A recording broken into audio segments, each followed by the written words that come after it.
Well, when Jussie Smollett's hoax was still being investigated by the police, the New York Times and other media outlets suggested that it was a, quote, conspiracy theory to suspect that his claims might not be true. The message was, shut up and believe it, or else you're a bad person, if not clinically insane. Now, as is so often the case, the few people who are willing to think for themselves turned out to be absolutely right. And the press is scrambling to explain how exactly did that happen. How could reporters who are literally paid to be skeptical have fallen for such an obvious lie? It's not an easy question to answer. It's far easier just to pretend the whole thing never happened, and that's what some are doing. Jeff Bezos' Washington Post, for example, carries the almost amusingly pompous slogan, "Democracy dies in darkness." It's right on the masthead. And yet, just yesterday, the Post did its best to add to that darkness. The newspaper refused to run a single news story about Jussie Smollett's hoax. If you got your news from the Washington Post, you would still believe that Smollett was attacked by white racists for the crime of opposing Donald Trump. MSNBC did pretty much the same thing. Once Smollett was arrested, the channel did not even cover the story in primetime. Other journalists have decided that Smollett cannot be guilty. He simply can't be. Somebody must have set him up, probably from the racist Chicago Police Department. In other words, if the glove doesn't fit, you must acquit. I think we need to see some of the evidence. I think it's very concerning that all of these leaks came from the Chicago Police Department. So frankly, all we have is leaks from the Chicago Police Department, now what they said in this press conference, and what Jussie Smollett and his team have said. This police department did in 2016 openly, through their union, support Donald Trump. So to have a police department that hasn't been as cooperative as they have been this round, do not openly give information, do openly lie and mishold information in cases, and then to know that they are have openly supported Donald Trump in the 2016 election, a lot of activists on the ground are saying, wait, what's going on here? Who do we believe out of these two suspect people? So was it a racist conspiracy from the Chicago Police Department? That's a little far, even for a lot of people on cable news. So those people conceded that, yes, perhaps Jussie Smollett's claims weren't entirely factually true. But so what? They could have been. Actual Trump supporters may not have assaulted him on the street in Chicago, but they would have if they could have. If it is true, didn't he, in fact, attempt to paint the MAGA supporters as these racist and homophobic people? I think I have to disagree with you there. If the story's true, that... Yeah. Well, but Michelle, I have to respectfully disagree. I think MAGA supporters have painted themselves as that. I mean, when you look at footage, when you hear things they say, this is the honest to goodness truth, and we have to be bold enough to call that out. So this is the new official story, the one you're going to be hearing for a long time, the one your kids will be learning about in school. And it's this. A specific hate crime may not have happened in this case, but hate crimes overall are incredibly common, and the incidence of them is rising.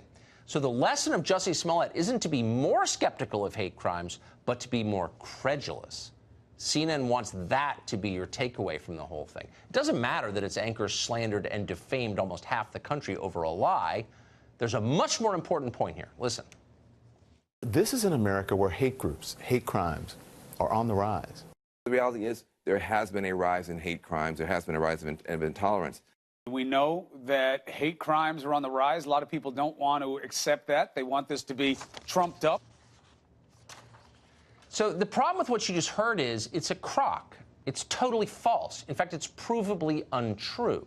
Anyone who says otherwise, like the people you just heard, is either intentionally misleading you or doesn't understand the numbers, and that would include most journalists. Type in the phrase hate crimes into Google, and you will see story after story claiming that thousands of these atrocities take place every year in our country, and the incidence of them is rising. A story in Vice News yesterday, for example, claimed that in 2017 there were 7,175 hate crimes in America. Now, reporters almost never do their own statistical analysis for stories like this. They tend to be bad at math. In fact, that's why they're journalists in the first place and not in private equity making real money. So instead, reporters take their numbers wholesale from partisan activists who pose as researchers or from wholly fraudulent organizations like the Southern Poverty Law Center. These groups use moral panics to gin up fundraising. They get rich doing it, so of course they continue. The problem is there aren't that many hate crimes occurring in this country. It's just not a very hateful place, so they have to make them up. How do they do that? They do it, and this is key, by counting accusations as crimes. An accusation is not the same thing as a crime. It's not even close. So if I accuse you of committing armed robbery, that does not mean a robbery occurred. You have to be convicted of it. And once you are, I can count what you did as a crime. Otherwise, it's just something that you said. It doesn't mean anything. In real life, hate crimes are rare. Consider the numbers from California. It's by far our biggest state. Nearly 40 million people live in California. Its demographics have changed dramatically in recent years. So if hate crimes were an epidemic, you would expect to see an awful lot of hate crimes in California. But you don't. In 2017, the state of California convicted a total of 65 people for committing hate crimes. That's out of 39.5 million people. In other words, far more people got face tattoos or died while taking a shower than committed hate crimes. 65 hate crimes.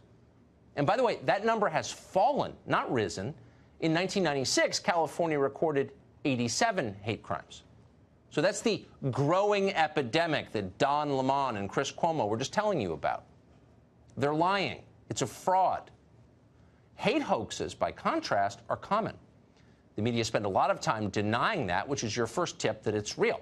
Just this morning, the New York Times ran a headline that began, "Hate crime hoaxes are rare." Rolling Stone, whose most famous story ever was a hoax, assures us that, quote, "false reports of hate crimes are exceedingly rare."